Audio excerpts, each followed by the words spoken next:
Right now, the space inside a single atom holds more directions than there are stars in the sky.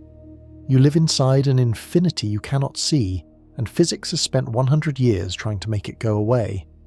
Tonight we visit a vacuum that weighs too much, a limit no experiment can break, and a game whose perfect score is unknowable. If this grips you, a quick like or subscribe really helps this channel grow.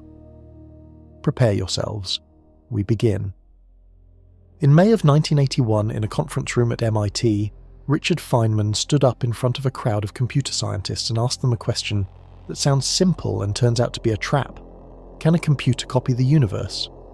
He did not mean a cartoon of the universe. He meant an exact copy. Every particle, every wobble, every collision, reproduced inside a machine so faithfully that you could never tell the copy from the original. The room liked this question. Computers were getting fast.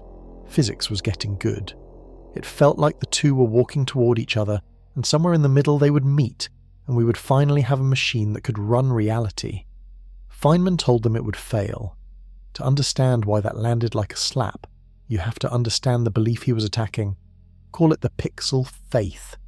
It is the quiet assumption underneath almost all of modern physics, and almost nobody says it out loud because it seems too obvious to bother saying. The pixel faith goes like this. The world looks smooth and continuous, but you can always chop it into small enough pieces that a finite machine can handle it. Weather forecasts do this. Engineers do this when they simulate a bridge shaking in the wind. They slice the bridge into a grid, they slice time into ticks, and they let the numbers march forward. The grid is never perfect. Nobody claims it is. But make the grid finer, and the answer gets closer.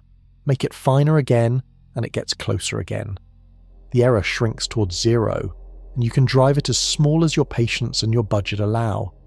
Physicists carried this faith into their deepest theories. When they wanted to calculate what happens inside a proton, they built a lattice, a grid of points in space and time, and they let the quarks live on that grid. It worked.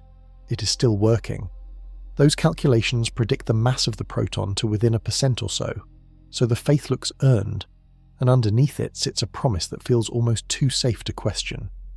The promise says that reality can be approximated, that a big enough finite system can imitate any physical situation as closely as you want.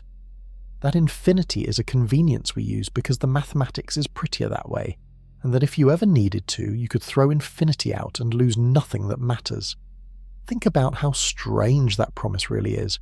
It says the universe has no secrets that require endlessness. It says nature never demands a number of pieces that a machine could not, in principle, count. Feynman's objection was about the quantum world. He pointed out that copying a quantum system on an ordinary computer costs you an amount of memory that doubles every time you add one more particle. 40 particles already outruns anything ever built. His solution was elegant. Build the simulator out of quantum parts. Fight fire with fire.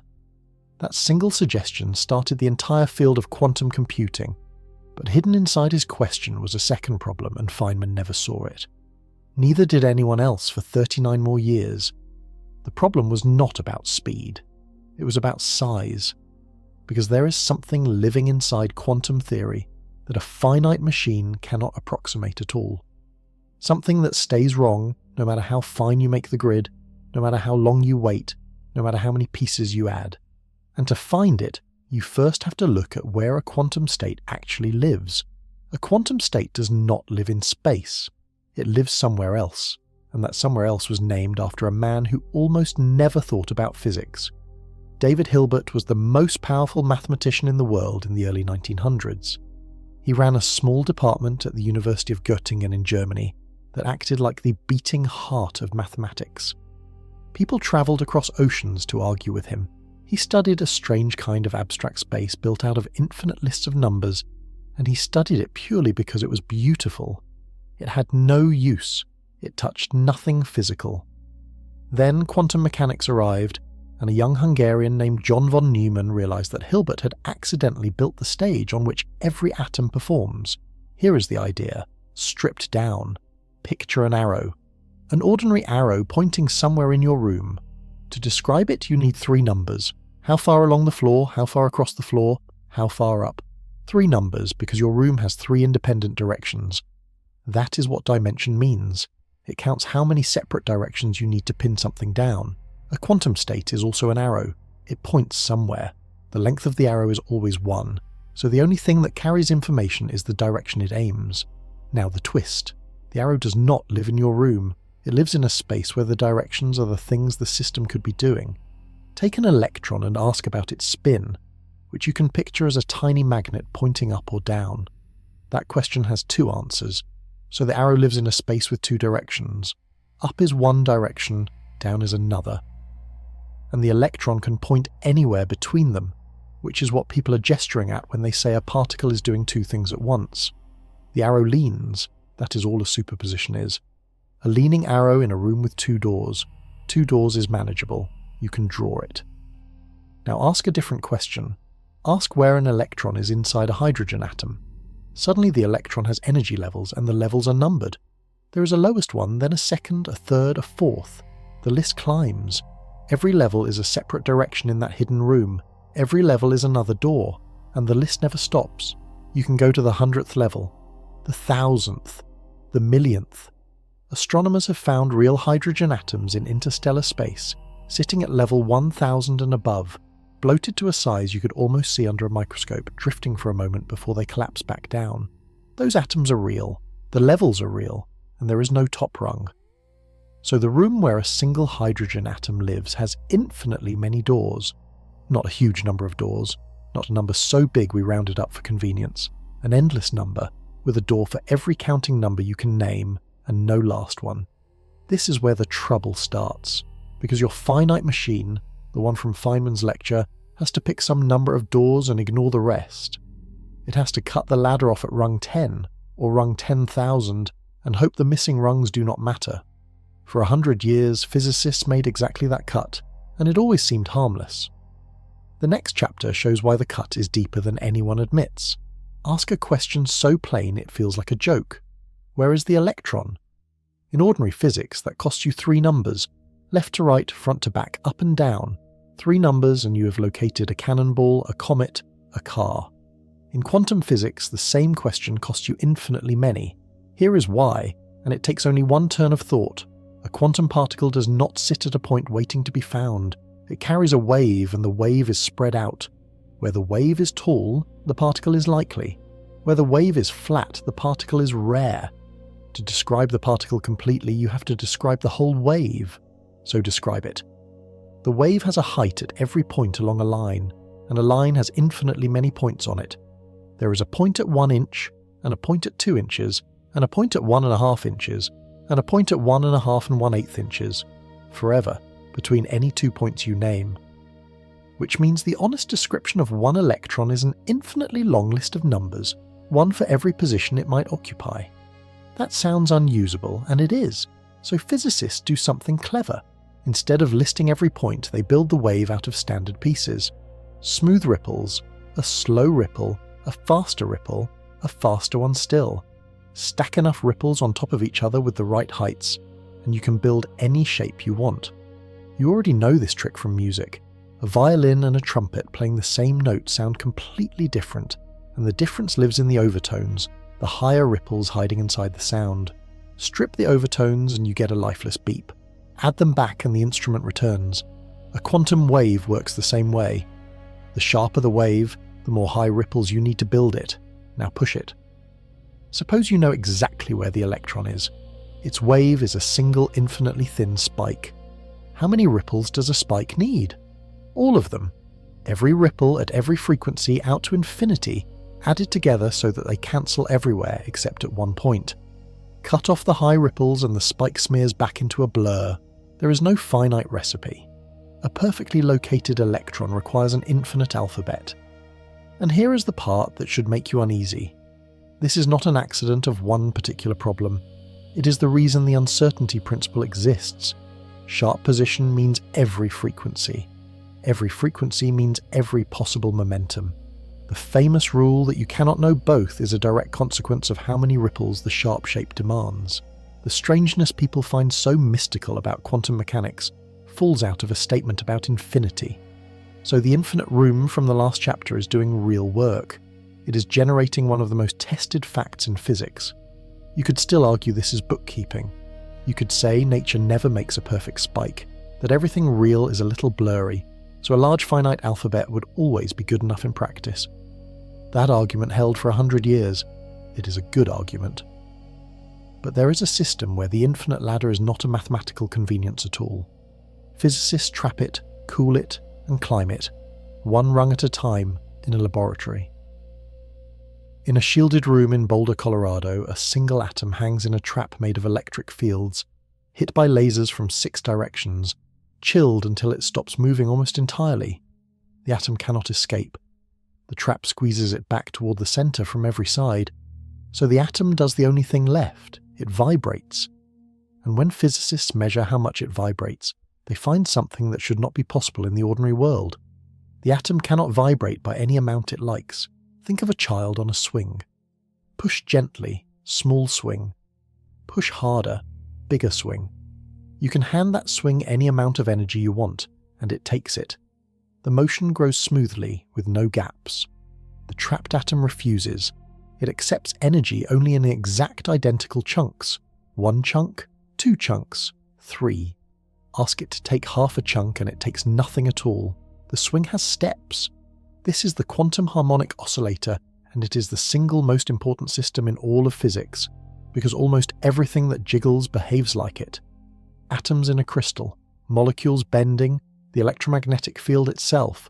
Learn this one ladder and you have learned the skeleton of the universe. Now count the rungs. Rung 0 is the bottom, the quietest the atom can ever be. Rung 1 is 1 chunk of vibration. Rung 2 is 2 chunks. And the ladder climbs, evenly spaced chunk after identical chunk. Where does it stop? It does not. There is no highest rung, no ceiling, no final step where the atom says enough. For every rung you name, the rung above it exists in the mathematics and can be reached in the laboratory if you feed the atom enough energy. Teams have driven single ions up past 100 rungs. They have built states out of dozens of rungs stacked in superposition, arrows leaning across dozens of doors at once, and used them to encode quantum information. So here is the count.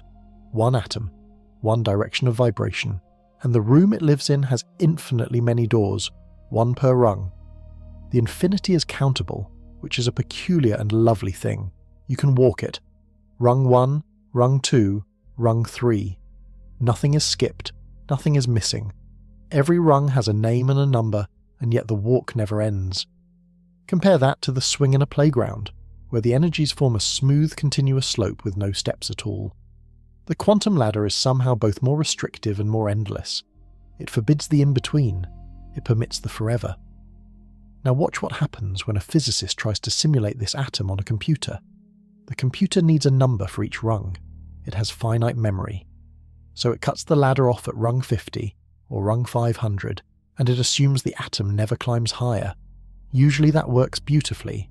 A cold atom rarely visits the high rungs, so the missing ones contribute almost nothing, and the error shrinks as you keep more rungs. The pixel faith holds, approximation wins, which raises a fair question.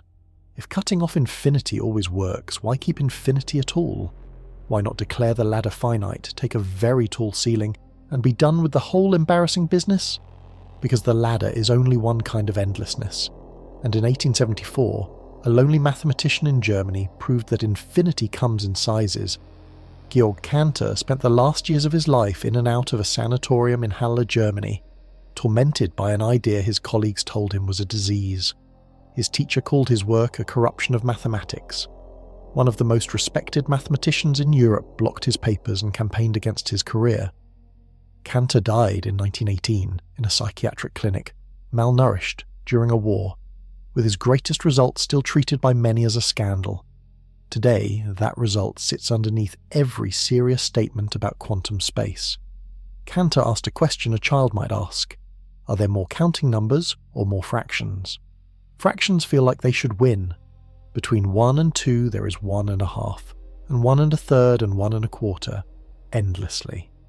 Counting numbers are spaced out like fence posts. Fractions are packed in like dust. Cantor proved they tie. He showed you can arrange every fraction in a single line, and walk down that line hitting each one exactly once. Since you can walk them all, one at a time, forever, there are exactly as many fractions as counting numbers. Both infinities are the walkable kind. Then he asked about the decimals, every possible number on the line, including the ragged ones that never repeat, and he proved that walk is impossible. His argument is short enough to hold in your head. Suppose someone hands you a list claiming to contain every decimal numbered 1, 2, 3 forever. Build a new number like this. Take the first digit of the first number and change it. Take the second digit of the second number and change it. Take the third digit of the third number and change it. Keep going down the diagonal. The number you just built differs from the first entry in the first place. It differs from the second entry in the second place. It differs from every entry somewhere. So it is not on the list, and the list was never complete, and no list ever can be. The decimals are a bigger infinity than the counting numbers. They cannot be walked. They cannot be numbered. They cannot be listed by any machine that produces one item at a time forever. That is Cantor's bombshell. Infinity has floors. There is a ground floor you can climb, and above it a floor you can only stare at. So which floor does quantum space live on? The answer is the one that makes physicists comfortable, and it is the reason everyone relaxed for a century. The room where a quantum state lives is the walkable kind. Its doors can be numbered. Rung 1, rung 2, rung 3, exactly like the trapped atom in Boulder. Mathematicians call such a room separable, and every standard quantum theory uses 1. Walkable infinity feels tame.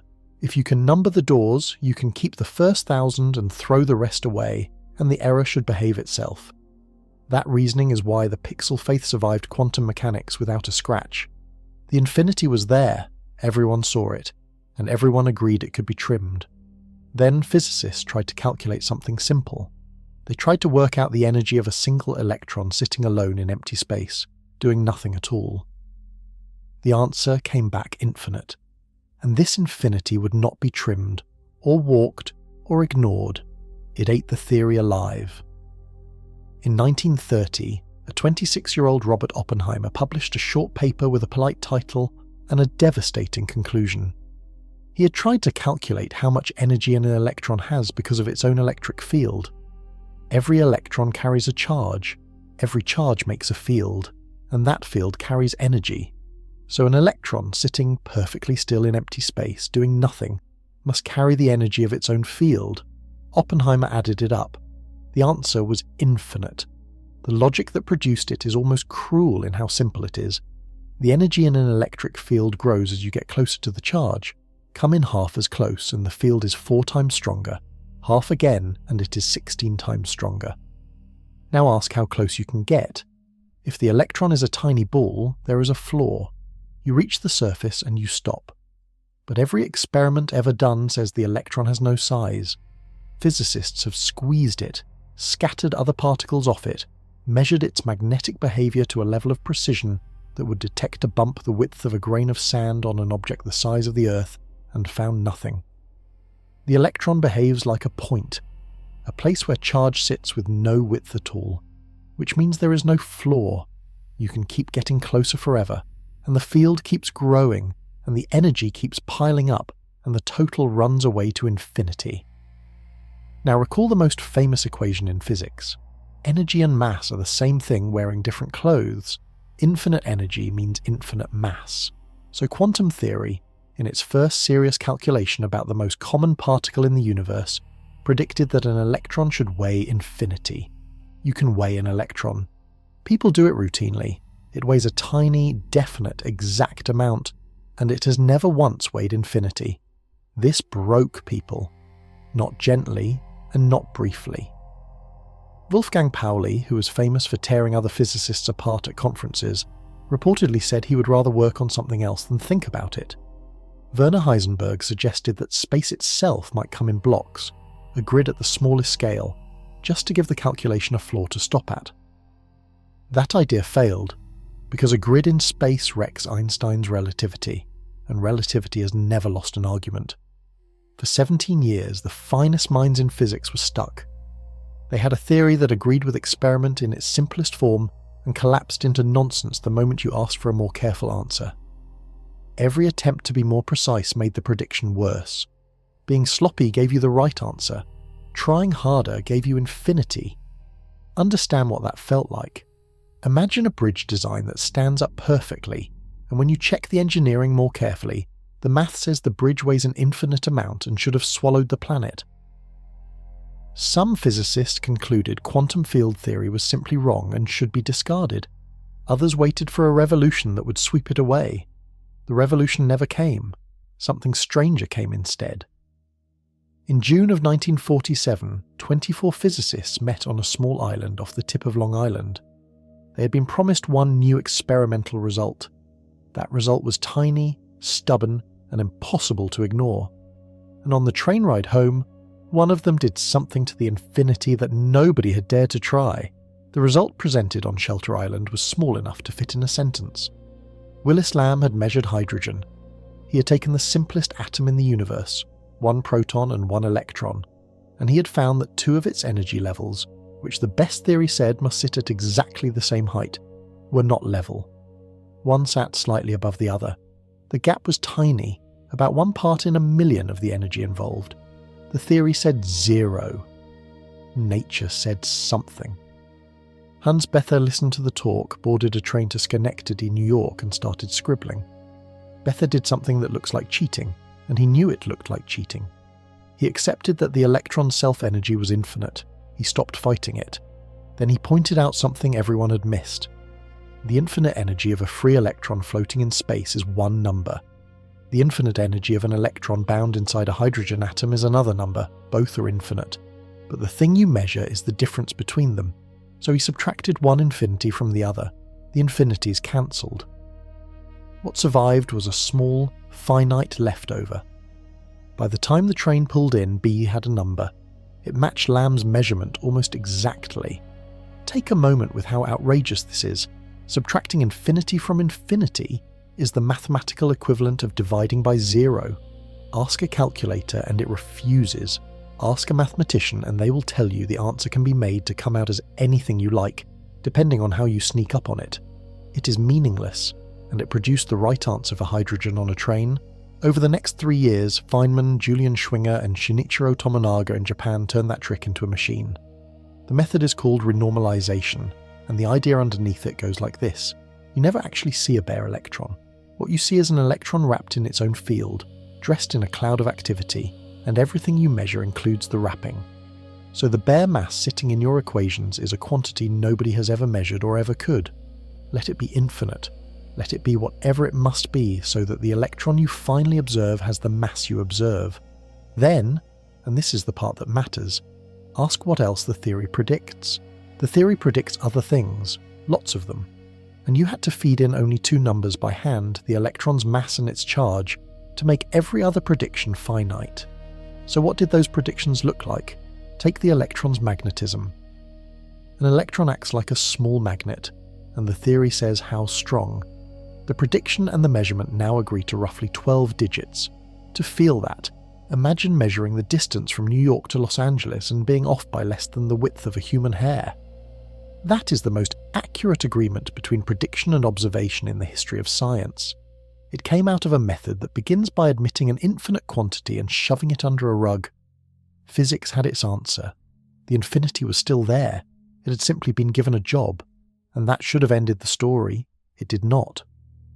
Because the man who won the Nobel Prize for this method spent the rest of his life telling anyone who would listen that he did not believe in it. Feynman won the Nobel Prize in 1965 for renormalization. Then he wrote a book for the general public, and in it he described his own prize-winning method with words most scientists reserve for their rivals. He called the process dippy. He said it looked like hocus pocus.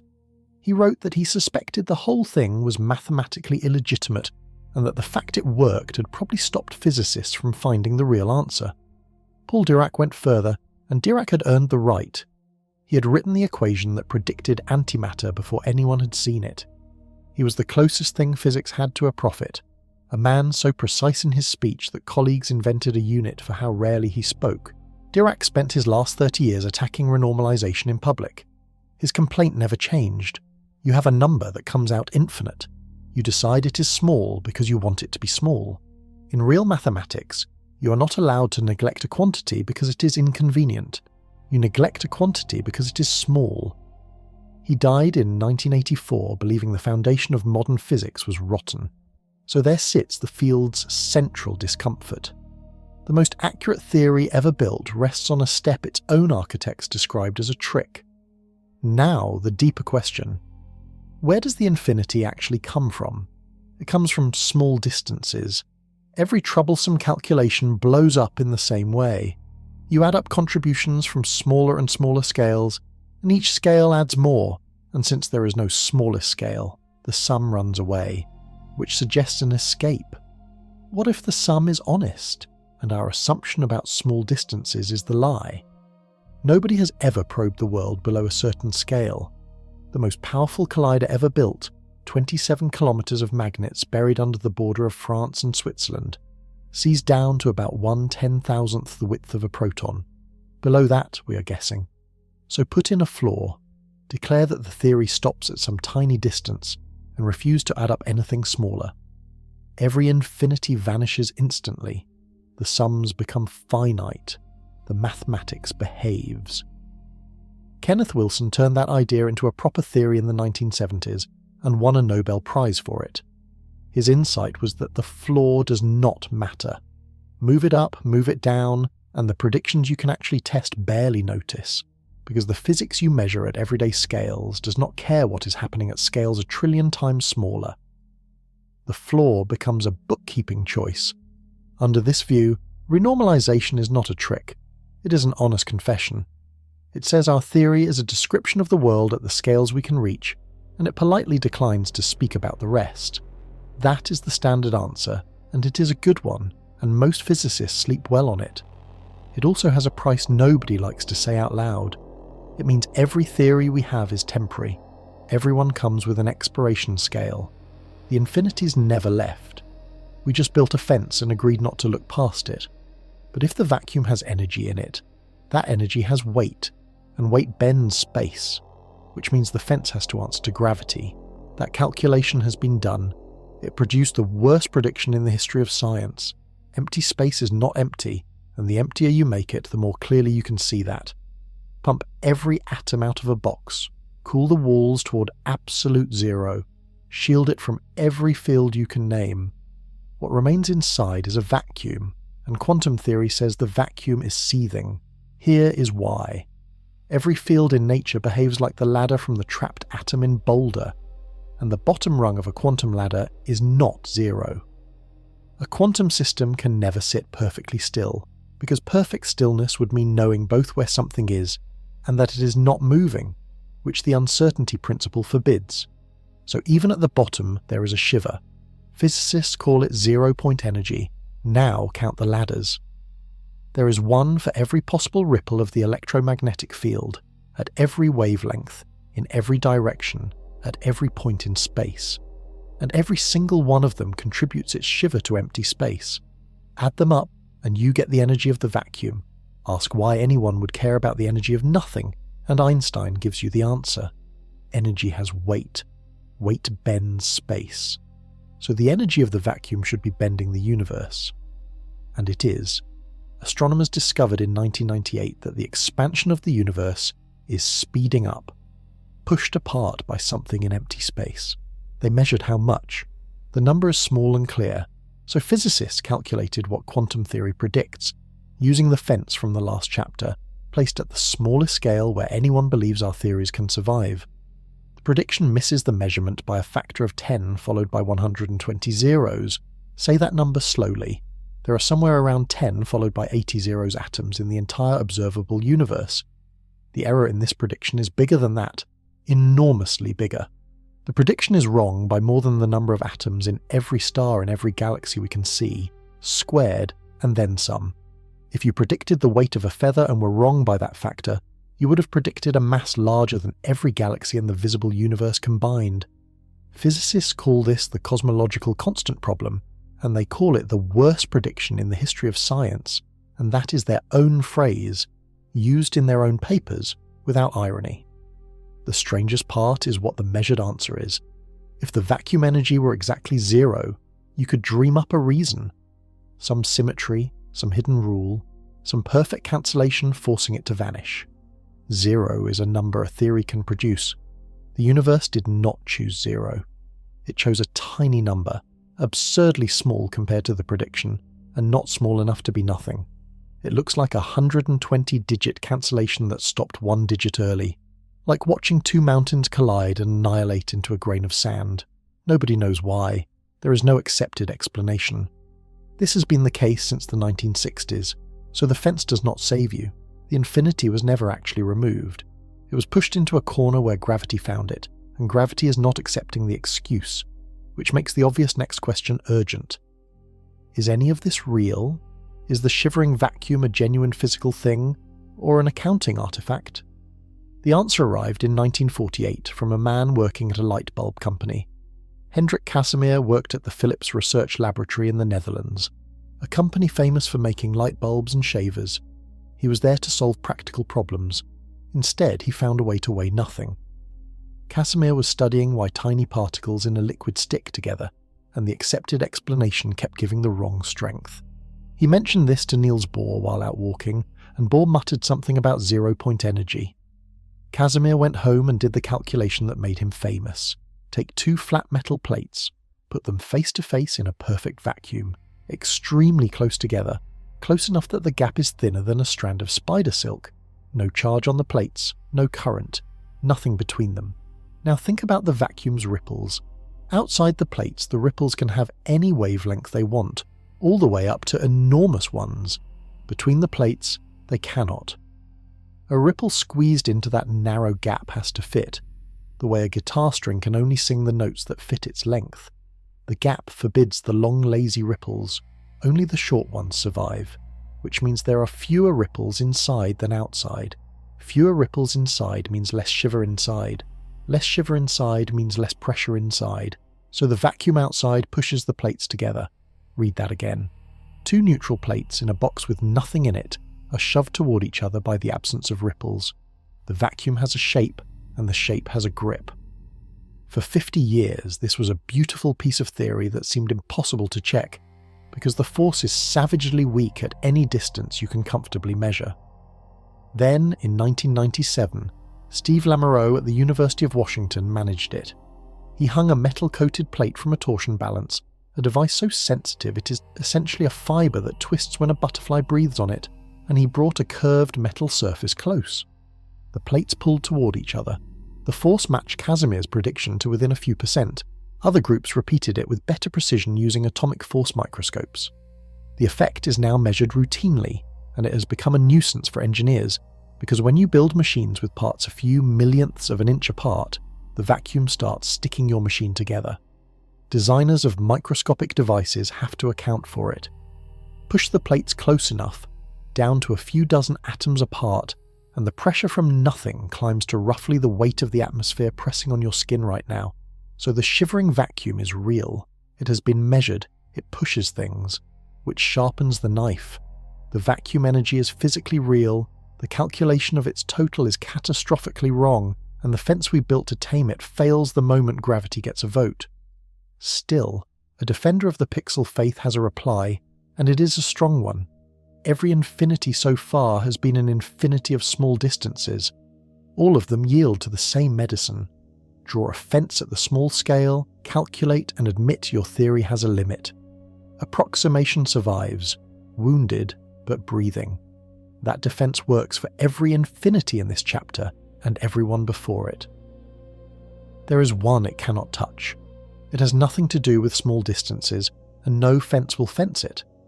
Kenneth Wilson was the kind of physicist who published almost nothing for years and then changed everything at once.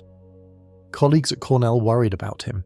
He had tenure and a nearly blank record. He was thinking.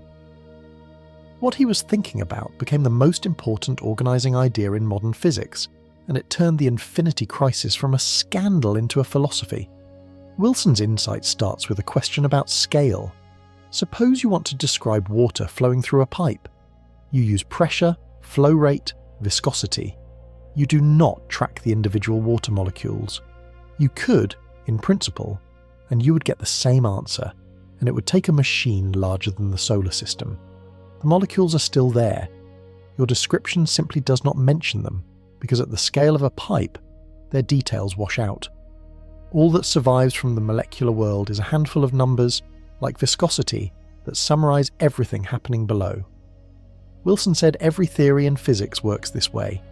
Take the standard model of particle physics, the theory that describes every known particle. Wilson's picture says it is a description that works down to some scale, and then hands off to something else. Whatever that something else is, its details wash out. All that survives is a handful of numbers we measure and plug in, like the electron's mass. The infinities were always our own fault. We were asking the theory to speak about scales where it has no right to an opinion. We were asking the pipe equation about individual molecules. Draw the fence, and the theory becomes finite, sensible, and honest about its own limits. Wilson gave physicists a way to prove this rigorously, and he showed exactly how a description changes as you zoom out. He won the Nobel Prize in 1982. The idea is so powerful that it works far outside particle physics. It explains something that had puzzled people for a century. Water boiling in a kettle and a magnet losing its magnetism when you heat it are completely different physical situations, and at the exact temperature where each transformation happens, they follow the same mathematical rules with the same numbers. Wilson's framework explains why. All the microscopic details wash out. What remains is a shape that many different systems share. So here is the settlement physics reached, and it has held for 50 years. Infinity in physics is a symptom of overreach. Every infinity that has ever appeared came from asking about arbitrarily small distances. Each one is cured by admitting the theory has a domain. Approximation is safe. A big enough finite machine with a fine enough grid can chase any real prediction as closely as you want. The pixel faith survives, wearing a new suit, respectable at last. And now notice the shape of the argument. Every cure has the same ingredient. Every infinity in this story is an infinity of space, of distance, of how small you are allowed to go, cut space, and the infinity dies. But quantum mechanics has a second kind of endlessness, and it lives in a completely different place. It does not care how small your distances are. It does not live in space at all. It lives in the room with infinite doors, and it shows up when two particles share something. You cannot fence it, because there is no distance to cut. And the first person to see the trouble hidden in it was trying to prove quantum mechanics was wrong. Albert Einstein spent the last 20 years of his life losing an argument. He had helped build quantum mechanics. He won his Nobel Prize for a quantum idea, and he came to believe the theory was incomplete, a temporary sketch that would be replaced by something deeper. In 1935, working at Princeton with two younger colleagues, Boris Podolsky and Nathan Rosen, he wrote 4 pages that were meant to finish quantum mechanics off. The argument was surgical. Make two particles together so that they are born from a single event. Send them apart. Send them across a room, across a country, across a galaxy. The distance does not matter. Quantum mechanics says these two particles now share one description. One arrow in one room for both of them. You cannot cut it in half. Neither particle has a state of its own anymore. Now measure one of them. Whatever answer you get, the other particle is instantly committed to the matching answer. Measure the first spin and find it pointing up, and the far one is down. Every time. Immediately. No matter how far away it sits. Einstein said this leaves you 2 choices, and both are unacceptable. Choice 1. The measurement here reaches across the gap and does something there, faster than light, which wrecks relativity, the theory Einstein built and which has never failed. Choice 2. The particles were carrying their answers all along. They agreed on the results at birth like 2 people leaving a room with sealed envelopes, and opening one tells you what is in the other, because the contents were fixed before either left. In that case, quantum mechanics is simply an incomplete description, missing whatever is written on the envelopes. Einstein took choice 2. Obviously, he thought. Sealed envelopes. Boring. Correct. He wrote to his friend Max Born and called the alternative spooky action at a distance, and the phrase escaped and never came back. Niels Bohr responded with a paper that people still argue about the meaning of. Most physicists decided Bohr had won on points and went back to work, because the calculations were producing results, and philosophy does not pay. So the question sat there. Sealed envelopes, or something genuinely stranger. and for 29 years everyone treated it as a matter of taste. You could believe in envelopes, you could believe in spookiness. Both views made identical predictions about every experiment anyone could imagine. The disagreement was, by common consent, not scientific. It was decoration. Wolfgang Pauli said the question was as pointless as asking how many angels fit on a pin. The textbooks stopped mentioning it. Graduate students were told, sometimes gently and sometimes with hostility, that this was a career-ending topic. One young physicist at Princeton was advised to work on something with a future. Everyone was wrong, all of them, because the question was not decoration, and it was not taste.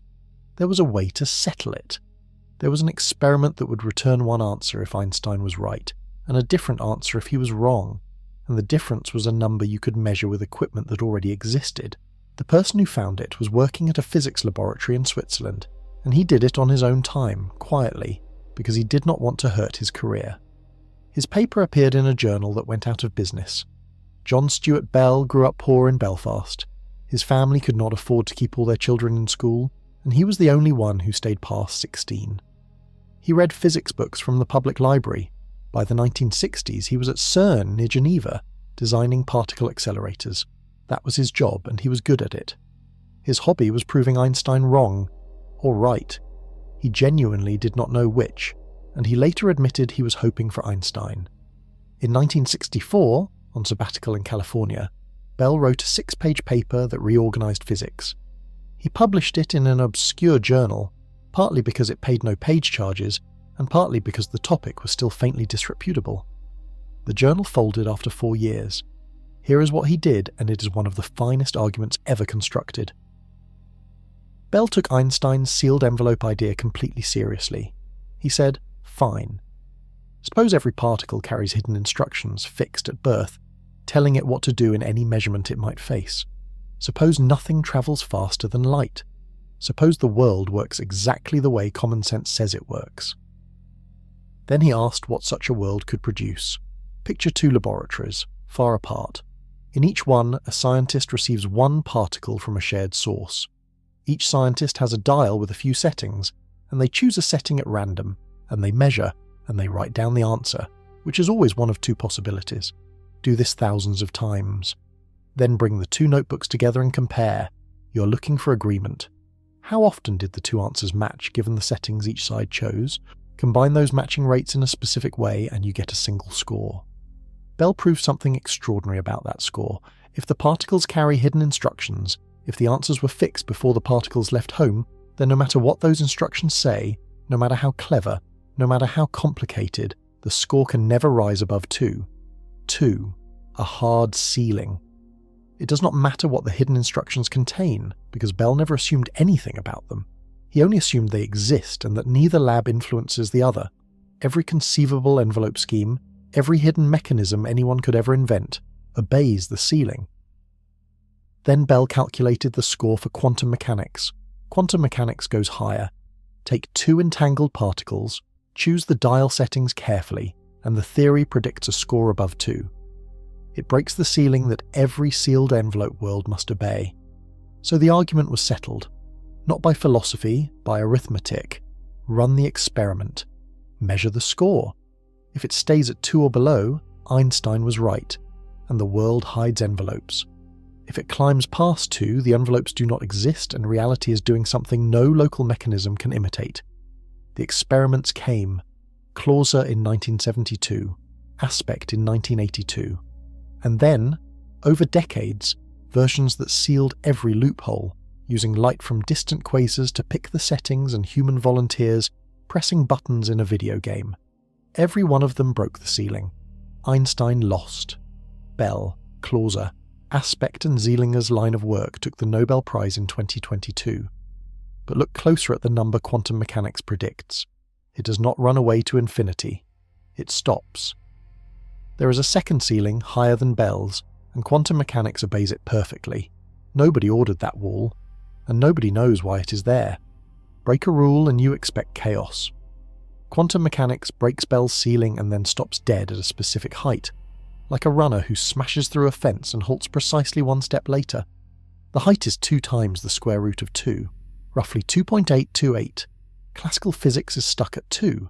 Quantum mechanics reaches 2.828, and there it stops forever in every experiment ever run, with no exception. Boris Cyrulson proved this in 1980, working in the Soviet Union. He showed that no quantum state, no measurement, no arrangement of any kind can push the score higher. The wall is built into the mathematics of quantum theory itself. Now ask the question that changes everything. Why there? You might assume this is the highest score physics permits.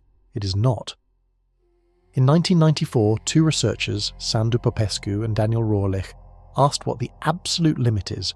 Forget quantum mechanics, just demand one thing, the thing physics cannot live without.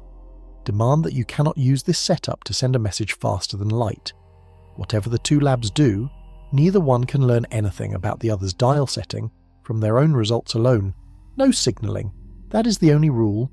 They calculated the highest score allowed under that single rule. 4. 4 is the maximum. And they showed you can invent an imaginary device that hits 4 exactly, while never sending a signal, never breaking relativity, never violating any law of physics we consider sacred. They called it a box. It behaves perfectly. It is consistent. It is peaceful. It just does not exist. So look at the landscape. Classical worlds get 2. Quantum mechanics gets 2.828. Relativity alone would permit 4. Quantum mechanics stops most of the way short of the limit at a number involving the square root of 2, for no reason anyone has been able to state. This is one of the strangest facts in physics, and almost nobody outside the field has heard of it. Nature had room to be stranger. It had permission. It declined. If quantum mechanics reached 4, the world would be a different place. Certain communication tasks that are hard would collapse into triviality. Researchers have shown that a universe with maximum boxes would make an entire branch of computer science silly, letting you compress any conversation into almost nothing. So people have hunted for the missing principle. Some rule of nature that says 2.828 and no further. Dozens of candidates have been proposed. Information causality, local orthogonality, macroscopic locality. Each one gets close. Each one carves the boundary almost right, and then misses in some corner. The wall stands. Nobody knows why it stands there. And now hold two things at once. Quantum mechanics reaches a score higher than any envelope can produce, which means the correlations are real and cannot be faked by local instructions. And quantum mechanics stops at a specific wall, which means something is fencing it in. Cyrulson, having built the wall, went looking at the fence itself, and he noticed there were two different ways to write down the assumption at the heart of the entire subject. The assumption that the two laboratories are separate. 2 ways, both reasonable, both used by physicists for decades. He could not prove they agree. Every Bell experiment rests on one assumption so obvious it barely gets stated.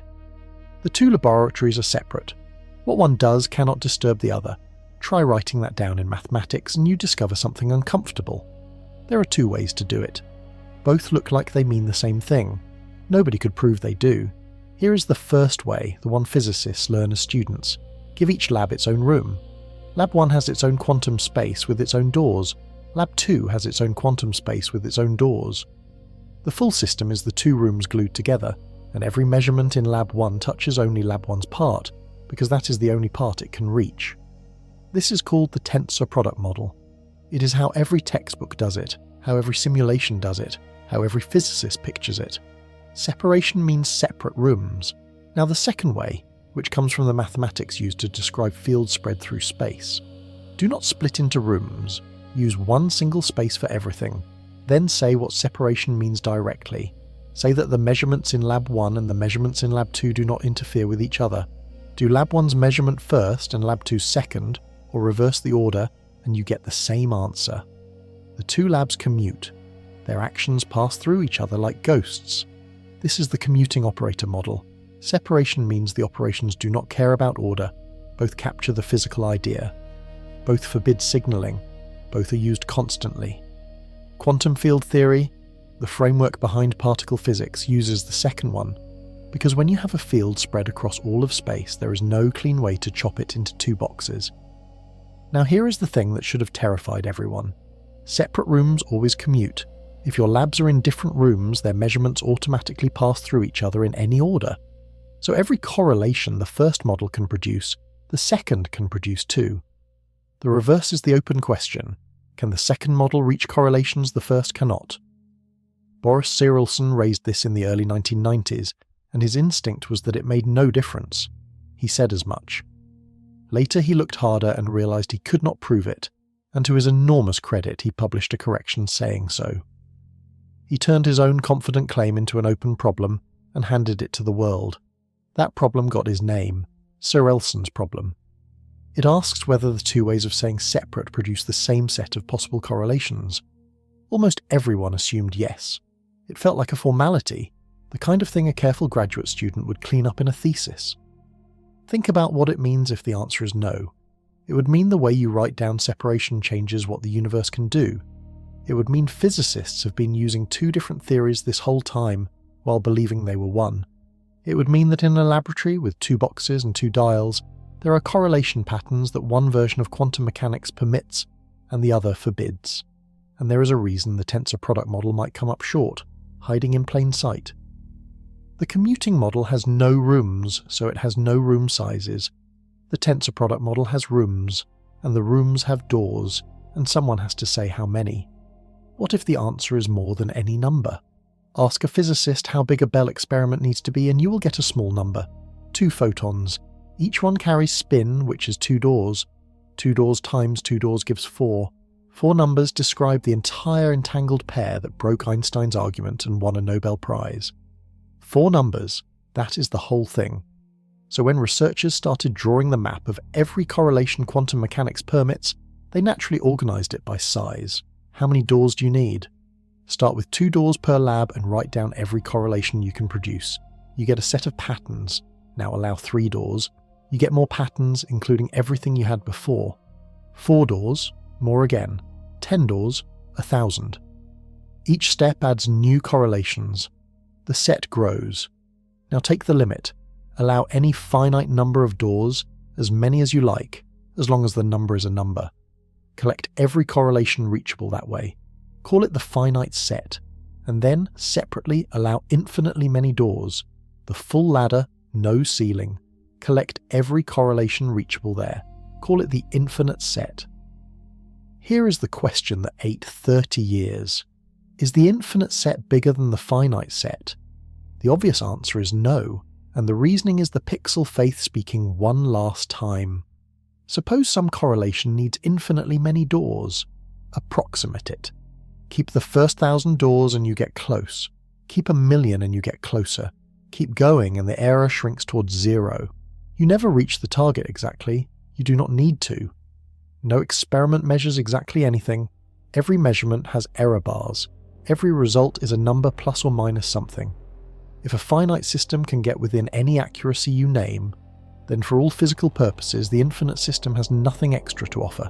That is the whole argument, and it is the argument every physicist would have made in a heartbeat. There were hints it might be wrong. In 2008, researchers found Bell games where using more doors kept helping.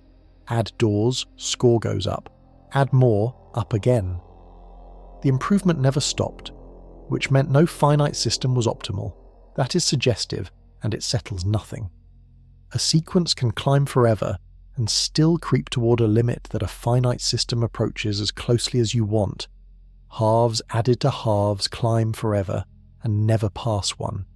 Then things got worse, in a way that should have raised alarms. In 2010, a pair of researchers built a game where 2 players sharing entanglement can win perfectly, and proved that winning perfectly requires a specific enormous amount of entanglement. The entanglement is not a bonus, it is a fingerprint. Win the game, and you have proved what is inside the boxes. Push that idea and you can build games that force the players to hold more and more entanglement.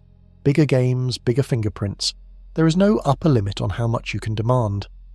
Someone had to ask the obvious next question. What if you could build a game that demands infinite entanglement to win? Not a lot, not an astronomical amount. Actual infinity, with every finite attempt failing by a margin that refuses to shrink. To answer that, physics needed help from a field that had never cared about physics at all. In 1976, a French mathematician named Alain Cornet was writing a long technical paper about infinite algebras.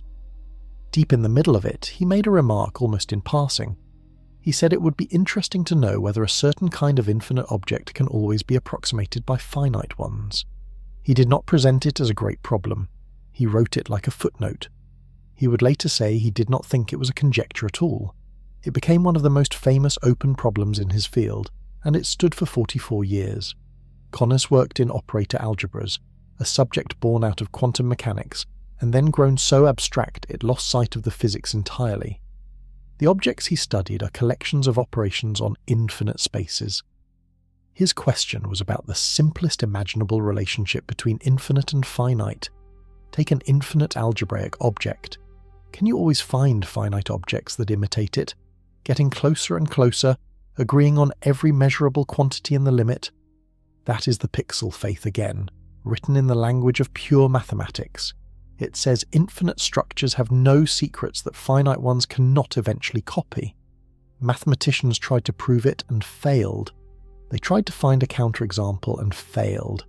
They proved it was equivalent to other famous problems, which is what mathematicians do when they're stuck and want company. Now the astonishing part. In 2011, researchers proved that Connes's footnote and Sorelson's problem about two separated laboratories are the same question, not similar, not related, identical. Answer either one and the other falls automatically.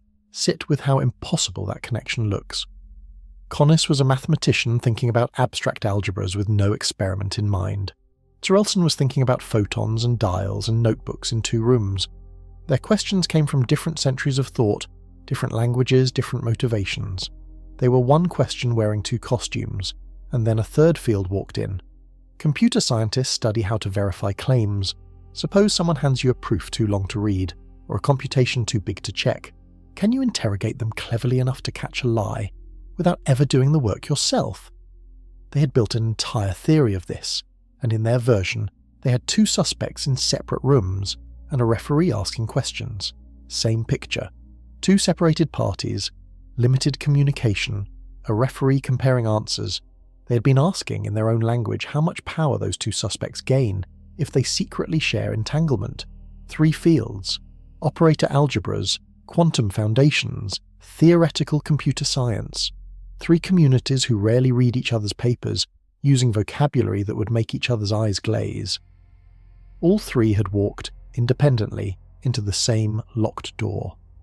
And the door had one hinge. Does approximation work? Can a finite thing stand in for an infinite thing? For 4 decades, everyone assumed the answer was yes, and everyone assumed the proof was just hard. 5 researchers were about to prove the opposite, using a machine that computer scientists had built for an entirely different purpose, a machine designed to catch cheaters. They pointed it at infinity, and it fired back an answer that broke every one of those fields at once. In 1985, 3 computer scientists asked a question that sounds like a party trick, and turned out to be a new branch of mathematics. Suppose someone claims something is true, and the proof is 1,000,000 pages long. You have an afternoon. You're not going to read it. Can you still catch them if they are lying? Shafi Goldwasser, Silvio Micali, and Charles Rakoff said yes, and the way to do it is to stop reading and start talking. Here is the trick, and it is worth walking through slowly because everything that follows sits on top of it. Picture 2 tangled diagrams, dots connected by lines, scribbled messes. Somebody claims the 2 diagrams are genuinely different, that no matter how you rearrange the dots of the first one, you can never make it look like the second, proving that by hand is brutal.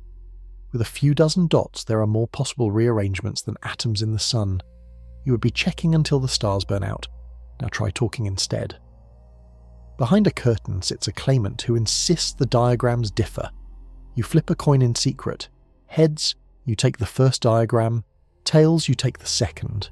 Then you shuffle it, scramble the dots, redraw it, make it unrecognizable, and hand the scrambled version through the curtain. You ask one question.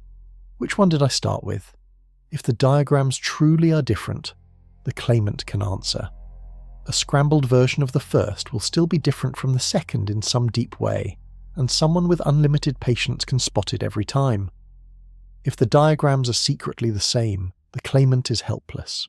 A scramble of the first and a scramble of the second look identical, so there is nothing to tell apart. The claimant is guessing. 50-50. Play once and a liar survives with a coin flip's luck. Play 20 times and a liar's chances drop below 1 in a million. Play 40 times and the odds of surviving are worse than winning a lottery twice in 1 week. You have not read a proof. You have not examined the diagrams. You flipped coins and compared answers, and now you are more certain than most things you believe. That is an interactive proof. The power lives in the randomness. The claimant cannot prepare because the questions are not decided until you ask, and you decide them by chance. There is no script to memorize. Understand what has been overturned. For thousands of years, a proof was a document, static, written down, handed over, checked line by line. Euclid wrote proofs on papyrus, and they worked the same way a proof in a modern journal works. Goldwasser, Macaulay, and Rakoff made a proof into a conversation, something that happens in time between two parties, with dice. And a conversation with dice can establish things no document ever could, in a fraction of the effort, for a referee with almost no ability of his own. For 5 years, people thought this was clever but limited. A neat tool for a few specific problems, a curiosity. Then, over one Christmas break, a chain of frantic emails crossing the Atlantic showed that the conversation was vastly more powerful than anyone had guessed, and the community discovered it in a way that has become legend. In late November of 1989, an email went out to a small group of theoretical computer scientists. It contained a result nobody had expected. Within 6 weeks, that email had triggered a chain reaction that rewrote the field, and the whole thing happened before anyone published a single page. Here is what set it off. 4 researchers, Karsten Lund, Lance Fortnow, Howard Karloff, and Noam Nisan, had found a way to interrogate a claimant about counting problems, not just yes or no questions. Questions about how many. How many ways can this puzzle be solved? Those problems are believed to be far harder than anything a normal computer can chew through, and yet a referee with dice could check the answers. They sent it around, quietly, to a handful of people. Laszlo Babai, at the University of Chicago, later wrote an account of what happened next, and he called it the most exciting 6 weeks of his professional life. The results spread by email at a time when email was still a novelty. People were forwarding it, extending it, sending back improvements within hours. 2 weeks later, Adi Shamir in Israel finished it. Shamir proved that the conversation is as powerful as it can possibly be. Anything a computer could solve using a reasonable amount of memory, no matter how much time it burned, could be verified by a referee with dice in a short conversation. Take a moment with what that includes. Chess. Not the game you play, the whole tree of it. Every position, every reply to that.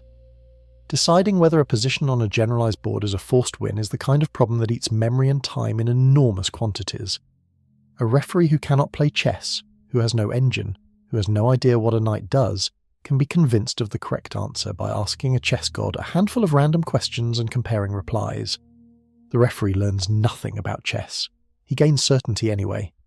The technique underneath is the strangest part. Shamir and the others took a logical claim, something made of true and false, and translated it into arithmetic. Statements became polynomials, the smooth curved functions you drew in school. And polynomials have a property that makes lying impossible. 2 different polynomials can only agree in a handful of places. Pick a random point, and if the claimant has cheated anywhere, the curves separate and the fraud shows. A lie in one line of a 1,000,000 line proof gets smeared across the entire curve. There is nowhere to hide a lie in arithmetic. It contaminates everything. Babai wrote that this was the moment the community understood that interaction plus randomness is a force of nature. So the referee got strong. Very strong. Now push it. If one claimant behind a curtain is that useful, what happens with 2? Bring in 2 suspects. Put them in separate rooms. Do not let them talk. Ask each a different question and compare their stories exactly the way a detective does. That should be more powerful because now they cannot coordinate their lies. It was. Wildly more. And it created a hole in the argument that would take 30 years to find. Every police procedural you have ever watched has the same scene. 2 suspects, 2 interview rooms, a detective walking between them. The detective's power comes from one thing. The suspects agreed on a story before they were caught, and no story survives contact with enough questions. In 1988, 4 researchers turned that scene into a theorem. Michael Benor, Shafi Goldwasser, Joe Killian, and Avi Wigderson asked what happens when you have 2 claimants instead of 1. Both want to convince you. Both can be arbitrarily powerful, arbitrarily clever, capable of computing anything at all. They can plan for years before the interrogation. They cannot communicate once it starts. The referee asks each one a question, chosen at random. Each one answers. The referee compares. That is the entire protocol. 3 years later, Babai, Fortnow and Lund proved how far this reaches, and the answer knocked people over. 2 suspects in separate rooms can convince a referee of things that would take a normal computer an amount of time written as 2 raised to a power that is itself exponentially large. Problems so vast that the answer could not be written down inside the observable universe. Problems where the proof, printed out, would need more paper than there are particles in every galaxy we can see. The referee reads a few lines, flips some coins, walks away certain. Why does the second suspect help so much? Because of consistency. With one claimant, you can only ask one question at a time, and he knows exactly which question he's answering so he can tailor his lie to it. With 2, you can ask about the same secret from 2 different angles, and neither knows what the other was asked. Ask suspect 1 for a row of a giant table. Ask suspect 2 for a column. The row and the column cross at exactly one cell, and both answers must agree there. Neither knows which cell you are checking. Neither knows what the other was shown. If they are telling the truth, the cell matches automatically, because the truth is consistent with itself. If they are lying, they had to guess in advance where you would look, and the table is astronomically large. The separation is the weapon. Their inability to coordinate in the moment is what forces honesty. This became one of the most important results in theoretical computer science, and it powered a decade of work on what can be proved efficiently. And notice the assumption. The entire thing rests on the suspects being unable to influence each other during the interrogation. That is the load-bearing beam. Kick it out, and the whole structure falls. For 16 years, everyone agreed the beam was solid. Separate rooms mean separate rooms. Physics forbids sending a signal faster than light. The suspects cannot cheat. Then a group of researchers pointed out something that made the entire field go quiet. The suspects can share entangled particles. Entanglement sends no signal. It breaks no law. The rooms are still separate. Relativity is untouched. And the suspects can now do things that no coordination, no prior planning, and no shared script could ever achieve. There is a game invented by David Mermin and Asher Perez that 2 people cannot win, and then they win it anyway. Draw a grid.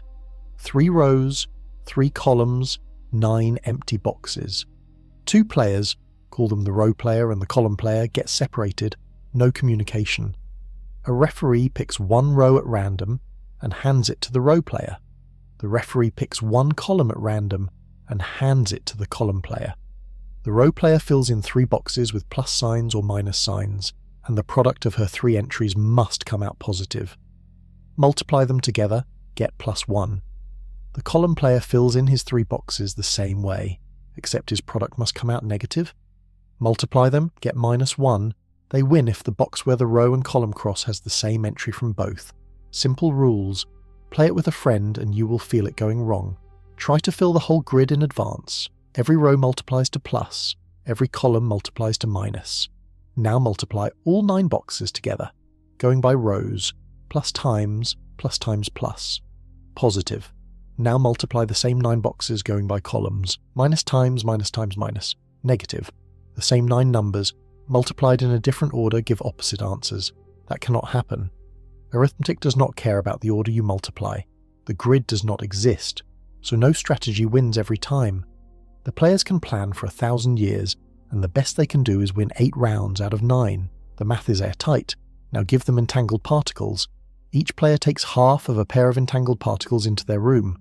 When the referee hands over a row, the row player performs a specific measurement on her particles and reads the answers. The column player does the same with his. They win every single time, every round, forever. A perfect score at a game with no winning grid. Nothing was sent. Test it any way you like and no information crosses between the rooms. If the row player looks at her own results, she sees random noise. The referee's question never leaks. There is no grid, and yet whenever the referee checks one cell, both players agree.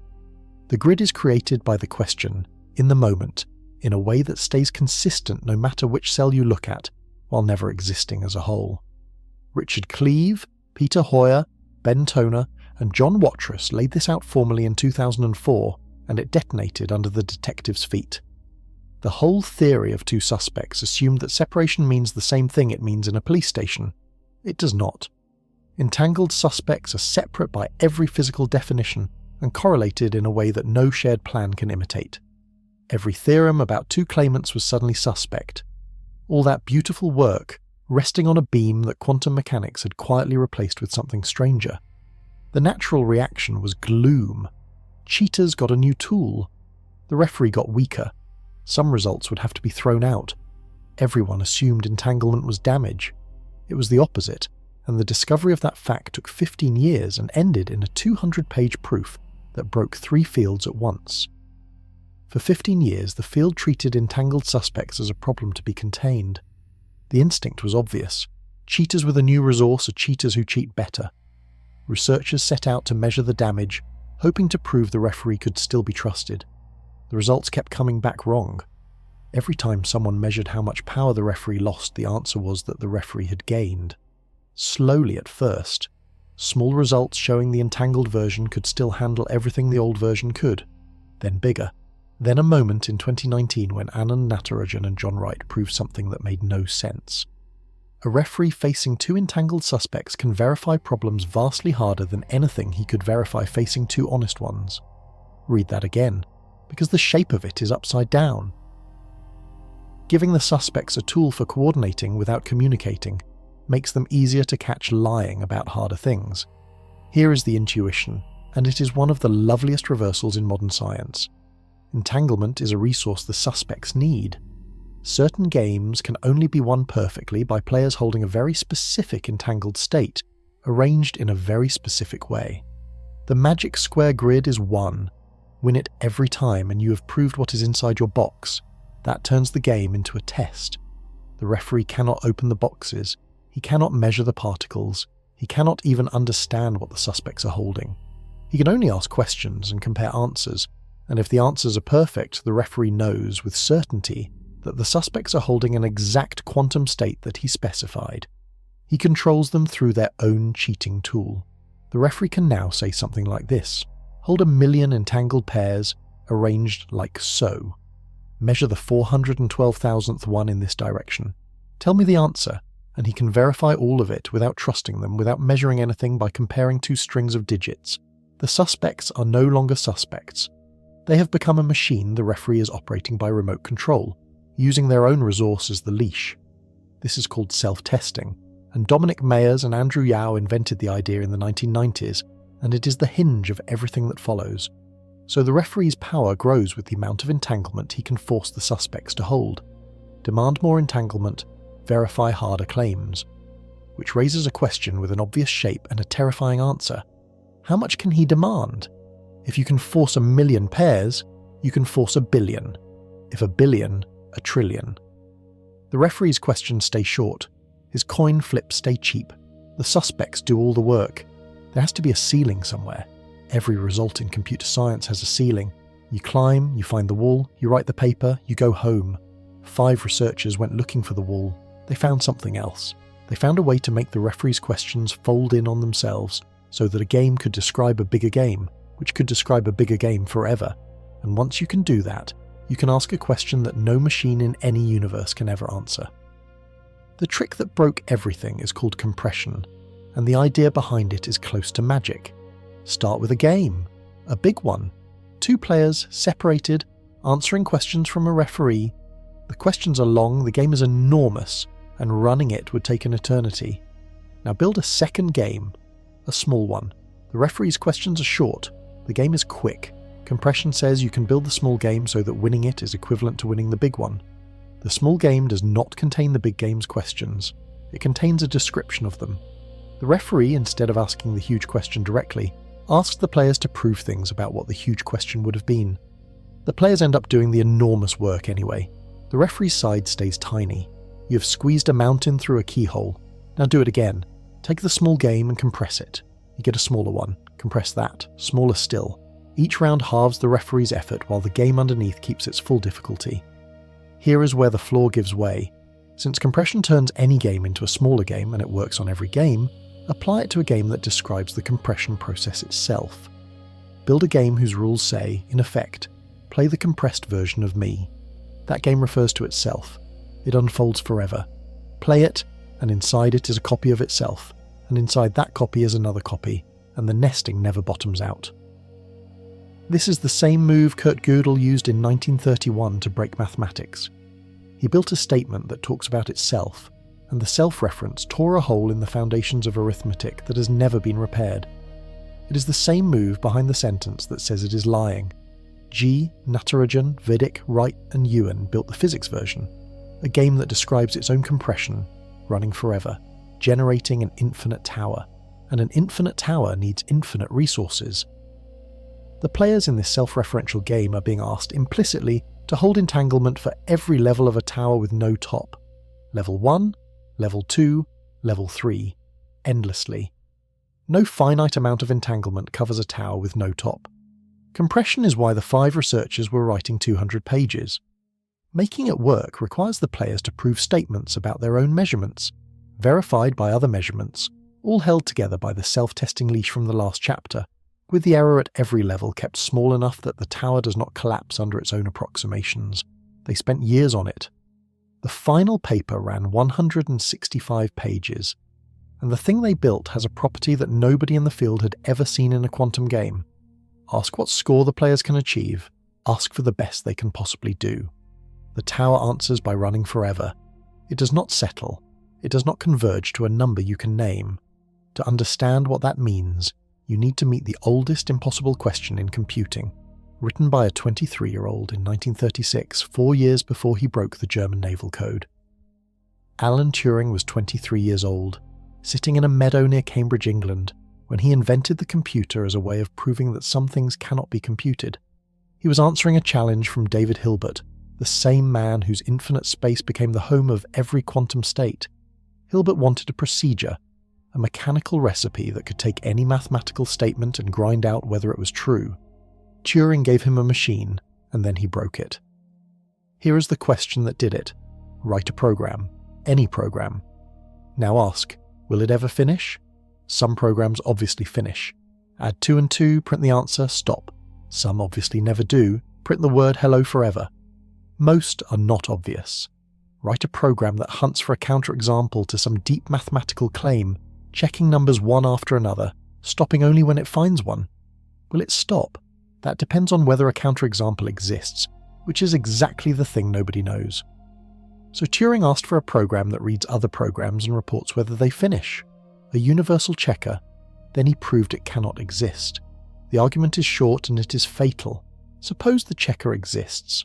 Now build a troublemaker. The troublemaker reads a program, hands it to the checker, and then does the opposite of whatever the checker says. If the checker says this program finishes, the troublemaker loops forever. If the checker says it never finishes, the troublemaker stops immediately. Now feed the troublemaker to itself. If the checker says it finishes, then by its own rules it loops forever, so the checker was wrong. If the checker says it loops forever, then it stops immediately, so the checker was wrong. The checker is wrong either way, therefore no checker exists. Not a slow one, not an expensive one, not one running on a machine the size of a galaxy for 1 billion years. This is the halting problem, and it is not a statement about our cleverness. It is a wall in the structure of logic itself. There is no algorithm and there never will be, and the proof fits on a napkin. Now notice one detail that matters enormously for what comes next. The halting problem has a lopsided shape.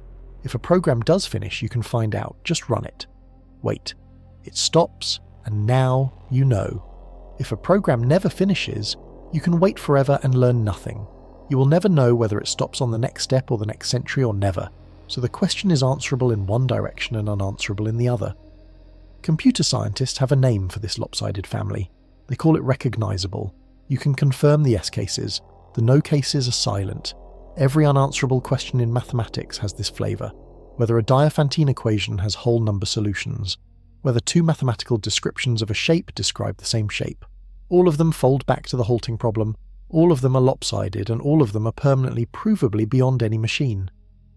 In January of 2020, 5 researchers proved that the score of a quantum game belongs to that family. They had built a Bell experiment out of the halting problem. The paper appeared on a preprint server on a Tuesday, with a title only a computer scientist could love.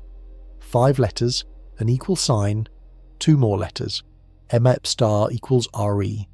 165 pages. 5 authors, 3 continents.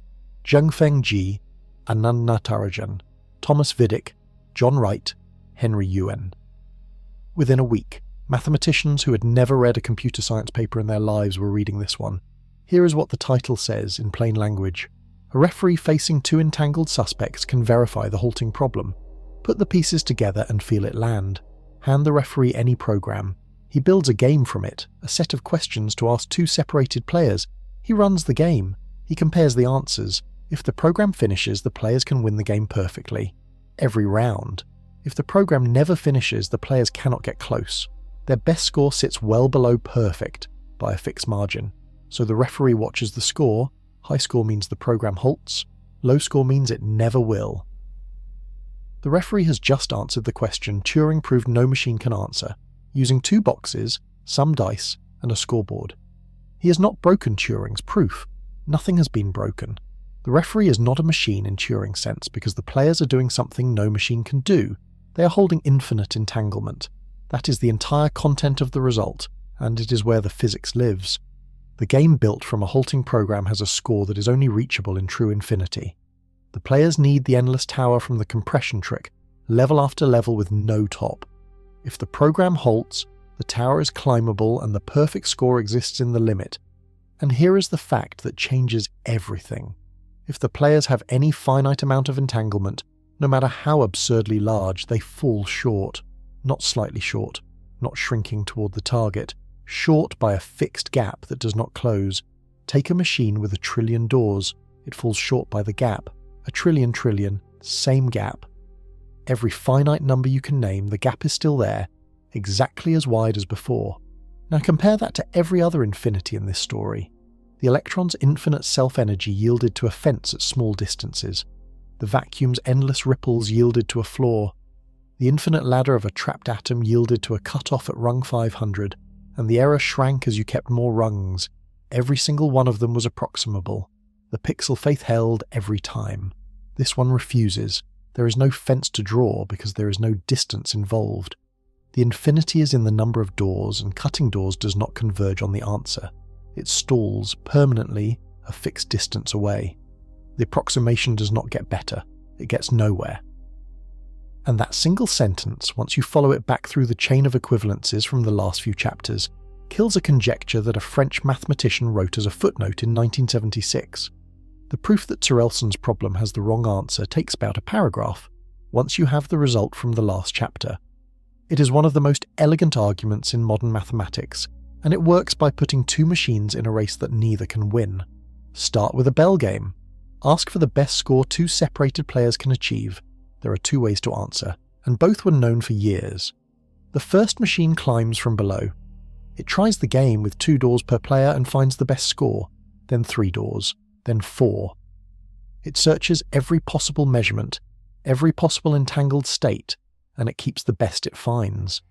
The score can only go up as the machine adds doors, because everything possible with 3 doors is possible with 4, so the machine climbs, and it climbs toward the true answer for separate rooms, and it never overshoots. Run it long enough, and it gets arbitrarily close from underneath. The second machine descends from above. This one comes from work by Navasquez, Pironio and Assine, and it is beautiful. Instead of building quantum systems, it looks for reasons the score is impossible. It proves the score cannot exceed some ceiling, then it works harder and proves a lower ceiling, then lower again. That machine converges on the true answer for the other version of separation, the one where the measurements simply pass through each other in any order. It descends toward the answer from above and never undershoots. Now put them in the same room. Suppose the two versions of separation give the same answer, which is exactly what Cyrilson's problem asks. Suppose the climbing machine and the descending machine are converging on the same number. Then run them both at once. One number rises, one number falls. They squeeze toward the answer from opposite sides, and you can watch the gap between them shrink. Wait until the gap is smaller than 1,000th. Now you know the score to within 1,000th. Wait longer, know it better. You have just built an algorithm that computes the score of any Bell game to any precision you want, and the last chapter said that is impossible. Computing that score answers the halting problem, and no algorithm answers the halting problem, so the assumption was wrong. The two versions of separation do not give the same answer. Cyrilson's problem is settled, and the answer is no. The two ways of writing down separate rooms describe different physics. There exist games where the commuting version reaches a perfect score, and the separate rooms version, at every finite size, does not. Which means Connor's footnote is false. His question, that infinite algebras can always be imitated by finite ones, is the same question in a different costume, and it just fell. A conjecture in pure mathematics, 44 years old, resistant to every technique the field had, was killed by a proof about two players cheating at a game with entangled photons. Alain Connes, when he heard, said he thought it was wonderful. And now physics has to look at what it is holding. There is a Bell experiment describable in a page whose optimal quantum score is a number that no machine in any universe can ever compute. There is a game. It has two players, a referee, and a fixed set of questions. You can write down its complete rules on a few sheets of paper. Ask the simplest question anyone could ask about it. What is the highest score the players can get? The score exists. It is a number between 0 and 1. It sits there, definite, a specific value the universe permits and does not exceed. Now compute it. You cannot. No machine can. Not a machine the size of a galaxy running until the last star dies. Not a quantum computer. Not any procedure any mind could ever specify. The number exists and is permanently out of reach. Physicists have never had to hold a fact like this before. Every previous hard problem in physics was hard for reasons we could name. The equations for 3 planets pulling on each other cannot be solved with a formula, so we compute them step by step and get exquisite answers. Turbulence is a nightmare, so we run enormous simulations and get useful answers. Quark calculations are brutal, so we build lattices and grind out the proton's mass to within 1%. Hard, expensive, slow. Never impossible. Every one of them is a question about how much effort you're willing to spend. This one has nothing to do with effort. Spend infinite effort, and you still do not have the number, and look at the shape of what is unreachable. This is a Bell score. The same quantity John Bell defined in 1964. The same quantity Alain Aspect measured with photons and calcium atoms in a basement in Paris. The same quantity that won a Nobel Prize in 2022. For simple games, we know it exactly. 2.828, the wall Cyrilson built, sitting there clean and calculable. For these games, the same quantity becomes uncomputable. There is a further twist that makes it stranger. The lopsided shape from the halting problem carries over. If the score is perfect, you will eventually find out. The climbing machine will crawl up and get as close as you like, and you can watch it approach one, and you can be increasingly certain. If the score is not perfect, the machine climbs and stalls somewhere below, and you will never know whether it has stopped for good or is about to take one more step in 1,000 years. You can confirm the yes, you can never confirm the no. So imagine physicists in some laboratory, running a game, watching the score creep upward, unable to determine whether the creep continues, not because their equipment is bad, because the answer to that question does not exist in any form a mind or machine can access. That is a new thing in physics, a quantity defined by an experiment with a definite value that is provably beyond computation forever. The obvious objection is that this game is a monstrosity built by computer scientists to prove a point, and no real material behaves this way. 5 years before the proof, 3 physicists had already shown that a real material can. To see how the unanswerable gets into matter, start with a flaw. In 1961, Hao Wang was thinking about square tiles with coloured edges. The rule is simple. Tiles can sit next to each other only if their touching edges match colours. No rotating, no flipping, just slide them into place. Hand someone a set of tile designs and ask a question. Can these tiles cover an infinite floor? Wang assumed the answer was always findable. His reasoning was that if a tile set can cover an infinite floor, it must do so with a repeating pattern, a block that copies itself in every direction like wallpaper, and repeating patterns are easy to find. Search the small arrangements, spot the block, done. 5 years later, his student Robert Berger proved him wrong, and the way he did it is one of the most beautiful things in mathematics. Berger found tiles that cover the infinite floor and never repeat. Ever. No wallpaper block, no pattern that copies. Slide the finished floor by any amount in any direction, and it never lines up with itself. It fills everything, forever, without ever repeating a single time. His first set used 20,426 different tiles. Later people whittled it down. Roger Penrose got it to 2 shapes in 1974, a fat diamond and a thin one, and the pattern they make is now on the floors of museums and the covers of textbooks. In 2023, a hobbyist in England found a single shape that does it alone. And Berger proved something else. Given an arbitrary set of tiles, deciding whether they can cover the floor is undecidable. No machine can answer it. Here is how he did it, and this is the mechanism that would come back 50 years later. He designed tiles whose edge colours encode a computer. Lay them down, and the matching rules force the tiles into rows, and each row is the state of a running program, and the next row is the next step. The floor computes. The tiling can continue forever precisely when the program never halts. So asking whether the tiles fill the floor is asking whether the program stops, and Turing already proved that has no answer. A question about geometry, about squares and colours, secretly containing the halting problem. That is the trick. Undecidability spreads by disguise. Any system rich enough to encode a computer inherits Turing's wall, whether it wants to or not. Now stop thinking about tiles. Think about atoms in a crystal. Each atom has states. Each atom interacts with its neighbours, and the interaction rules say which combinations cost energy and which are cheap. Atoms next to each other, obeying local matching rules, arranging themselves across an infinite lattice. 3 physicists looked at that resemblance and had a thought that must have been thrilling and horrifying in equal measure. If you can build a floor that computes, you can build a material that computes. And if you can build a material that computes, you can ask it a question about its own physical properties that it will never answer. They picked the most basic question in all of material science. Toby Cubitt, David Perez Garcia, and Michael Wolff published their result in the journal Nature in 2015, and the paper they wrote to explain it ran 146 pages. They proved that one of the most basic questions you can ask about a material has no answer. The question is about the spectral gap. Every material has a lowest energy state, the way it settles when you cool it toward absolute zero. Above that sits the next state up. The spectral gap is the distance between them. It is the price of the smallest possible excitation. That number decides almost everything you care about. A material with a wide gap is stubborn. It costs real energy to disturb it, so at low temperature it sits still. Nothing happens. Insulators are like this. So are the materials in your phone that refuse to conduct. A material with no gap is alive.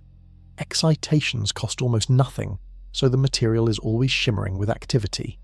Superconductors, where current flows forever with no resistance, live in this territory. So does the strangest question in the field, which involves a mass gap in the theory of the strong force and carries a $1 million prize that has stood unclaimed for over 20 years. So physicists ask about the gap constantly. Give me the atoms. Give me the rules of how they interact. Tell me the gap. Cubitt and his colleagues proved you cannot always be told. They built a lattice of atoms, a flat square grid, atoms interacting only with the neighbours touching them, following rules you can write down completely. Nothing exotic. No infinite forces. Local, finite, ordinary rules. Inside those interaction rules, they hid a computer. The atoms arrange themselves the way Berger's tiles do, and the arrangement runs a program.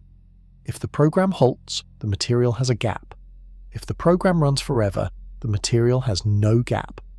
So determining whether this material has a spectral gap is determining whether the program halts, which no machine can do. The gap is a real physical property.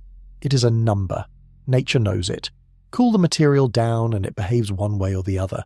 There is a fact of the matter, and no calculation, no algorithm, no simulation, no theory can determine which. Now, the detail that makes this genuinely unsettling: they showed you can build these materials so that they look gapless for an enormous stretch of sizes. Take a patch 1,000 atoms across, measure it, gapless. 10,000 across, gapless. 1,000,000, gapless. And at some size, with no warning, no trend, no signal, the gap snaps open. The material's fundamental character flips. There is no way to see it coming. The size at which it happens depends on when a hidden program halts, and that size cannot be predicted by anything. Extrapolation dies here. The most basic move in all of experimental science, measure small things and infer the large, is provably unreliable in a system built from local rules and ordinary atoms. Which drags us to the question everyone in the field has been circling. Does the universe actually do this? Or have mathematicians been building monsters that nature politely declines to construct? Ask a working physicist about the result from January of 2020, and you will get one of two reactions, and the split runs deep. The first reaction is a shrug. The games in that proof are grotesque. They have astronomically many questions. Running one would take longer than the universe has existed. The entanglement required has no earthly meaning. This is a theorem about mathematics wearing a physics costume, and no laboratory will ever come near it. That reaction is correct on every factual point. The second reaction is that the shrug misses what happened. Here is the case for taking it seriously. Nobody claims someone will run these games. The result is about what quantum mechanics permits, and permission is the whole subject. For a century, physicists have written down the theory in two different ways and assumed they were writing the same thing. They were wrong. That is a fact about the theory as it stands, discovered in 2020, and it does not care whether any experiment is feasible. And the second version, the one that turns out to be strictly larger, is the one quantum field theory uses, not the toy. The framework behind the standard model, behind the collider under Geneva, behind every prediction in particle physics. That framework has always described separation the way the losing side of Cyrulson's problem does. Fields spread through space cannot be chopped into two boxes, so field theorists say separation means the operations pass through each other in any order, and they say it because they have no choice. So the version of quantum mechanics that physics actually runs on is now known to contain correlations that no finite system at any size can approximate. There is a real fight about what to make of that. One camp says the infinite dimensional description is a mathematical convenience. Space is probably not infinitely divisible. Gravity likely puts a floor at some tiny scale. Any real region holds a finite amount of information, because packing too much into a region makes a black hole, and a black hole's information is proportional to its surface area rather than its volume. That is one of the most robust ideas in modern gravity research, and it says finite. So the monsters live in an idealization. The other camp says weight.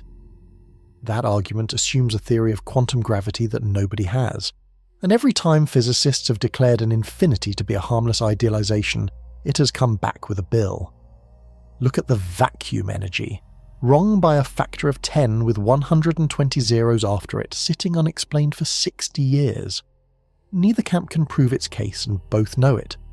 What both sides agree on is the shape of the discovery. There is a place where the mathematics of quantum theory says one thing and physical intuition says another, and physical intuition has now been shown to be wrong about a question it was certain of for 44 years. That should at least make you want to look, and there is a way to look. Small, cheap, already done. The referee's power came from self-testing. Force the players to win a game perfectly and you have proved what is in their boxes. That is a laboratory technique. People run it. Take the magic square from earlier, the grid that cannot exist. Two separated players win it every time using entanglement. The classical ceiling is 8 rounds out of 9. Groups have played it with real photons.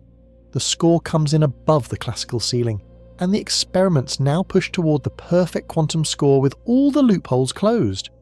Here is what makes this more than a party trick. To win the magic square perfectly, the players cannot use just any entangled state. The mathematics forces them into one specific arrangement, up to relabeling, win perfectly, and there is no other possibility. So a referee who does not trust the equipment, who did not build the machines, who cannot open the boxes can establish exactly what quantum state is inside by looking at nothing but the score. That's called a dimension witness in its simpler forms, and self-testing in its stronger ones. It measures how many doors the boxes must have. The logic runs backward from everything in ordinary science. Normally you trust your instrument and use it to learn about the world. Here you trust nothing, and the correlations tell you about the instrument. This is already being used. It is the foundation of device-independent cryptography, where you can prove a communication channel is secure without trusting the hardware that made it, even if an adversary built the boxes. Now push it toward the question. Every game like this certifies a finite amount of entanglement. Bigger games certify more. Researchers have built games where the amount of entanglement needed grows without limit as the game grows. So the ladder toward infinity is real, and it is climbable, one certified rung at a time, in a laboratory with photons. What experiment could reach the top? None, ever. That is the honest answer, and the reason is exactly the thing that makes the result interesting. Any real experiment has finite precision. The gap that separates finite from infinite in these games can be made small.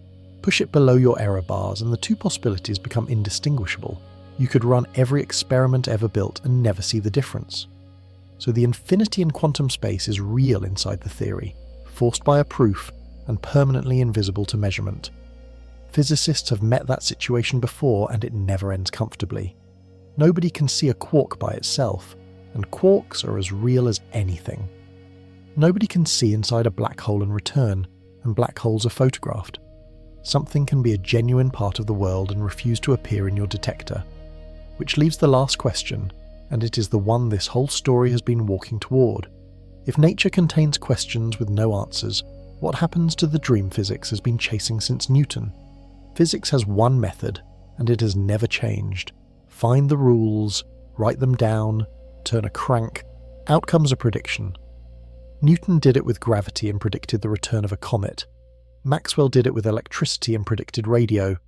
Dirac did it with an equation and predicted a new form of matter before anyone had seen it. Einstein did it with geometry and predicted starlight bending around the sun, and photographers in Africa proved him right during an eclipse. The method assumes something that nobody ever bothered to check. It assumes that knowing the rules is enough, that once you have the equations, everything else is turning the crank. Hard turning sometimes, expensive turning that needs a supercomputer and a decade and a grant. Always, in principle, turning. That assumption has now failed. Qubit's material has completely specified rules. You can write down every interaction on a single page. Nothing is hidden, nothing is missing, and the most fundamental property of that material cannot be extracted from its own rules by any procedure that will ever exist. The rules are complete and the prediction is unreachable. There is no theory that fixes this. A better theory has the same problem, because the problem is not in physics. It is in logic, and it was proved in 1936, and it applies to anything rich enough to encode a computer, which turns out to include ordinary atoms sitting in an ordinary grid. So consider the dream. A theory of everything. One page of equations framed on a wall, explaining every particle and force and moment since the beginning. Suppose someone finds it tomorrow. Suppose it is correct and complete and beautiful. It still contains questions with no answers. Not questions we're too dumb to answer, not questions that need a bigger machine. Questions where the answer exists definitely in the universe, and no procedure can retrieve it. Stephen Hawking noticed this shape late in his life. He gave a lecture in 2002 called Gödel and the End of Physics, and his conclusion was that a complete final theory of the kind physicists dream about may be impossible, because the theory would be describing a universe that contains the mathematicians trying to describe it, and self-reference always bites. He was not being gloomy. He said that if physics were finished, physicists would be out of a job, and he preferred it this way. There is a version of this that is easy to get wrong, so hold it carefully. Nothing here says the universe is unpredictable. The sun will rise, bridges will stand. The electron's magnetism agrees with theory to 12 digits and will keep agreeing tomorrow. Every prediction physics has ever made is exactly as good today as it was last week. What has changed is the map's edge. There is a boundary, and it is not made of ignorance or expense or engineering. It is made of logic, and it is permanent. And the boundary was found by asking a question so small it fits in a sentence. 2 boxes, a referee. How well can they do? Start where we began. 1 atom, 1 trapped ion in a cold room in Colorado, held in place by electric fields, vibrating in steps. Its ladder has no top rung. The room where its state lives has infinitely many doors. That was true in 1925, and it is true now, and for 100 years physicists looked at that infinity and decided it was furniture. Something in the background. A convenience of the mathematics that could be trimmed away if anyone ever needed to. They were wrong, and it took the halting problem, a French mathematician's footnote, a game with a grid that cannot exist, and 165 pages to find out. Here is what the whole story amounts to.